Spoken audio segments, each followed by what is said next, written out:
Iran telah mengeluarkan ancaman serius terhadap Israel, bersumpah untuk menyerang semua lokasi di mana tentara Israel berada. Perintah tegas ini menandakan pergeseran strategi Iran dari posisi bertahan menjadi serangan penuh dengan tujuan utama mengusir rezim Zionis dari wilayah pendudukan Palestina dan membawa senyum bagi anak-anak Gaza yang tertindas.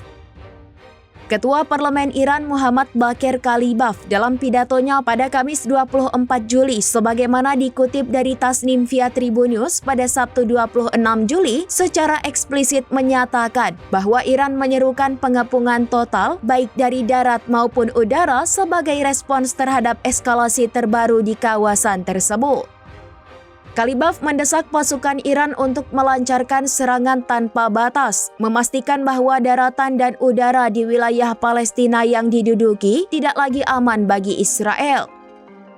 Pernyataan ini jelas menunjukkan bahwa Teheran tidak lagi berada dalam posisi bertahan. Iran kini dinilai siap mengubah medan konflik menjadi tekanan penuh terhadap Israel, menegaskan bahwa era menahan diri telah berakhir. Dalam sebuah pernyataan yang menyentuh hati, Kalibaf menambahkan bahwa anak-anak Gaza melihat tembakan rudal pasukan Iran dari balik reruntuhan dengan senyum puas. Ia menekankan bahwa inilah bentuk pembelaan terhadap kaum tertindas. Pernyataan ini menggarisbawahi tekad Iran untuk membalas penderitaan warga Gaza dan memastikan bahwa tindakan mereka akan membawa kelegaan bagi mereka yang terdampak konflik.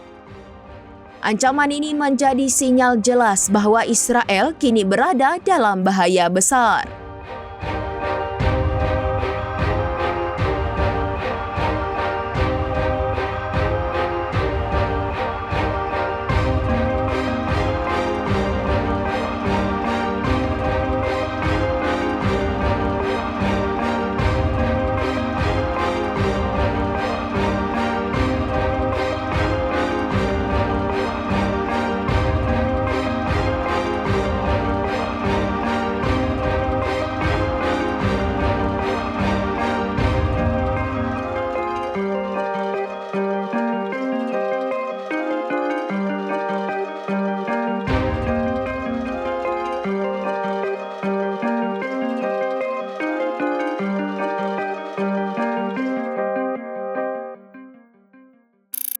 Download Tribun X sekarang, menghadirkan lokal menjadi Indonesia.